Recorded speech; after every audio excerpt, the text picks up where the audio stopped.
Hi all, welcome to Blasters arena.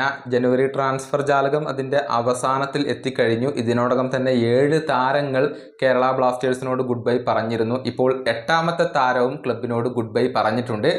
Bijoy Varghese Kerala ബ്ലാസ്റ്റേഴ്സുമായി വഴി പിരിഞ്ഞിട്ടുണ്ട്. Kerala Blasters തന്നെയാണ് ഇക്കാര്യം ഒഫീഷ്യലായിക്കൊണ്ട് അറിയിച്ചിട്ടുള്ളത്. അതായത് മ്യൂച്വലി അഗ്രി ചെയ്തുകൊണ്ട് കോൺട്രാക്റ്റ് ടെർമിനേറ്റ് ചെയ്യുകയാണ് ഇവർ ചെയ്തിട്ടുള്ളത്. ഇനിയിപ്പോൾ താരം ഇന്റർ കാശിയിലേക്ക്, ഐ ലീഗ് ക്ലബ്ബായ ഇന്റർ കാശിയിലേക്ക് പോവുകയാണ്. പെർമനന്റ് ഡീലിലാണ് ബിജോയ് വർഗീസ് ഇപ്പോൾ ഇന്റർ കാശിയിലേക്ക് പോകുന്നത്. നമുക്കറിയാം, മലയാളി താരമാണ് ഇദ്ദേഹം. സെന്റർ ബാക്ക് പൊസിഷനിൽ കളിക്കുന്ന താരമാണ് ഇദ്ദേഹം. ലോൺ അടിസ്ഥാനത്തിൽ പല ക്ലബ്ബുകൾക്ക് വേണ്ടിയും ബിജോയ് വർഗീസ് ഈ ഒരു കാലയളവിനുള്ളിൽ കളിച്ചിരുന്നു. ഇപ്പോൾ സ്ഥിരമായിക്കൊണ്ട് അദ്ദേഹം ക്ലബിനോട് വിട പറയുകയാണ്.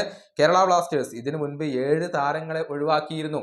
Joshua Sotirio, Sourav Mondal, Bryce Miranda, Prabir Das, Rahul K P, Alexander Coeff, Pritam Kotal എന്നിങ്ങനെ 7 താരങ്ങളെ ഒഴിവാക്കിയതിന് പിന്നാലെയാണ് ബിജോയ് വർഗീസ് കൂടി ഇപ്പോൾ ക്ലബിനോട് ഗുഡ് ബൈ പറഞ്ഞിട്ടുള്ളത്. ഡുഷാൻ ലഗാത്തോർ, ബികാഷ് യുമ്നം എന്നിവരെ മാത്രമാണ് ഇതുവരെ കേരള ബ്ലാസ്റ്റേഴ്സിന് കൊണ്ടുവരാൻ കഴിഞ്ഞിട്ടുള്ളത്. ഈ വീഡിയോയുടെ അവസാനിപ്പിക്കുന്നു. അടുത്ത വീഡിയോയുമായി വീണ്ടും കാണാം.